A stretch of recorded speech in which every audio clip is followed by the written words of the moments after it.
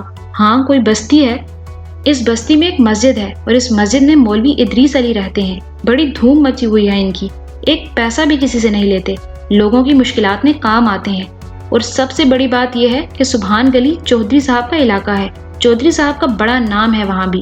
ارے تو پھر بیگم صاحب جی، مولوی ادریس مسجد کے حجرے میں رہتے ہیں، بال بچے دار ہیں، یہ الگ بات ہے کہ انہیں دنیا کی ہوا نہیں لگی، جمعرات کا کھانا تک واپس کر دیتے ہیں، ان کا کہنا ہے رزق حلال عین عبادت ہے۔ رفیق نے کہا اور ہنس پڑا، پھر بولا، لیکن بیگم صاحبہ جی، آپ بھی یہ بات جانتی ہو کہ رزق حلال عین عبادت ہے والے نوٹ رشوت میں بھی چلتے ہیں، ان پر ڈاکہ بھی ڈالا جا سکتا ہے، وہ ناچنے گانے والیوں کے قدم بھی چومتے ہیں اور وہ ان نوٹوں پر رقص کرتی ہیں، انہیں ہر طرح اچھے اور برے کام میں استعمال کیا جاتا ہے، ان سے منشیات بھی خریدی جاتی ہیں۔ بیگم صاحبہ، اصل بات یہ ہے کہ ان کی صحیح شکل کسی کو دکھائی جائے تو مولوی صاحب کیا اچھے اچھے لوگ قابو میں آ جاتے ہیں اس رزق حلال سے۔ شاہینہ پرتفکر نگاہوں سے اسے دیکھتی رہی، پھر بولی، تو پھر؟ بس جی، چکر لگاتے ہیں مولوی صاحب کے پاس، جو خرچ ہوگا وہ دیکھیں گے۔